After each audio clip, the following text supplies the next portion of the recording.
I'm Whitney Wegman-Wood for Intellectual Entertainment, and I am here with Miguel Rodriguez at the Horrible Imaginings Film Festival. How's it going, Miguel?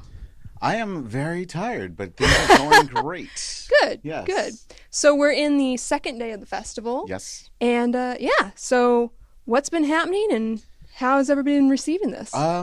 I think all of the feedback's been very positive. We have seen multiple films of various types, but what has not been a variety is the quality. The quality of films is all super top notch, which of course we have nothing to do with. We are just sharing what we loved from what was submitted to us. But we've had zombie ballet. That was amazing. I got some footage of that.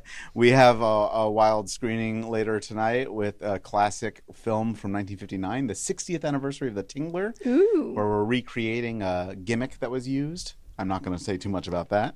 And we had a panel earlier today about using horror and genre cinema to talk about real-world anxieties and socio-political topics. Yeah, and that's something that came up in our last interview with you, the fact that most horror actually comes from personal anxieties and fears, and it's a good way to address that en masse. I think that if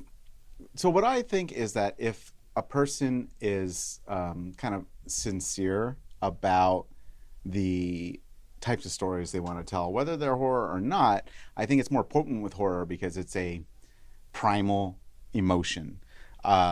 Then it will resonate more with an audience because it comes from a place of genuine quality. You know, it's if I'm going to talk about or express something I'm afraid of, and genuinely afraid of, and maybe I'm taking a risk by sharing this vulnerability, and that comes through, I think that's what will make an audience take notice.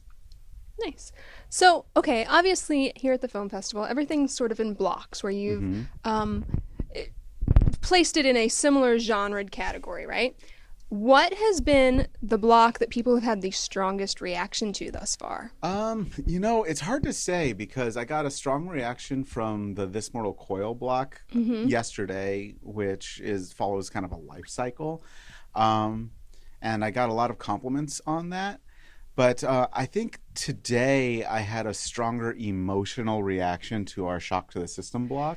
Yep, I had a strong emotional reaction to that too. I got a little nauseated, which is hard. That's a hard one because both my parents were in the medical field, so we used to have disgusting conversations over dinner.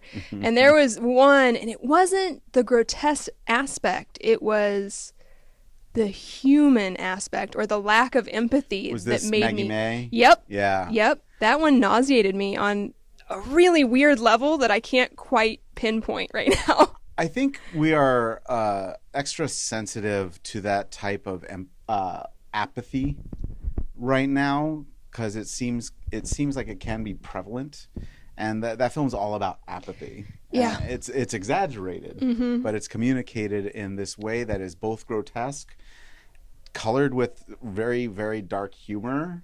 But also just does not shy away from repugnancy. It's from Australia. And yeah, I think that it is about the humanity of it, but more importantly, the lack thereof. Yeah. And that's what sort of like upset me on a very base level. And also just the fact that, like you were saying, even though they're being hyperbolic about it, the apathy is something that is kind of contagious right now in our society, and certainly seems like it. Yeah, and it's things where I look and I'm like, I know people like this. They're a little bit younger people than myself, but yeah, it's a little frightening. It is. I mean, that whole block is. I was looking. Well, Shock to the System. It refers to the fear or the horror is systemic based. So instead of Jason Voorhees with a machete, which is a very clear cut threat. These are things like domestic violence, apathy, objectification. It's a little bit different, and it's harder. It's a harder solution to find. It's harder to find solutions to those kinds of problems, So that I find interesting. And they strike you because the root of them is really honest to things that are happening, even if the extremity of them is something that's like, okay, yeah, no. Lovers, Emily Bennett's film. That was beautiful. It's like everything, the coloring, That was art. Masterpiece. That was art. It was gorgeous. It world premiered. This was her first screening. It was beautiful. With that film, and I watched it with my baby. But I couldn't wait to see that because the soundscape is really rich, and I really wanted to that 5.1. I really wanted the surround sound in the theater for that. But that's an absurdly personal film. Like she puts some pretty deep and raw emotions on display, and you feel it. You feel it without any words, you know. Can I tell you something that, so having never really attended a horror film festival, believe it or not, even though I am an enthusiast, the thing that's really surprised me is how much all of these films strike me as art. Like there's so much artistic value in a scary movie, and I don't think that's something that usually gets discussed.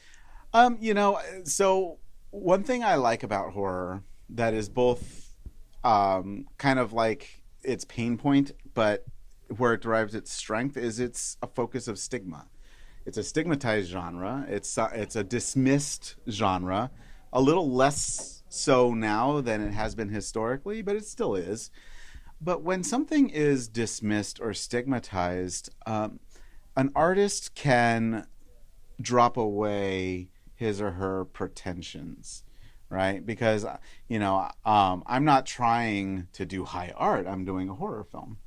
And when that is the case, then I think something more real shines through, and you're able to do that. And also, one thing that a lot of other film festivals wrestle with is, ooh, this is kind of dark content. Do you think our audience can handle it? Should we have a trigger warning and that kind of stuff? And that's all good conversations to have.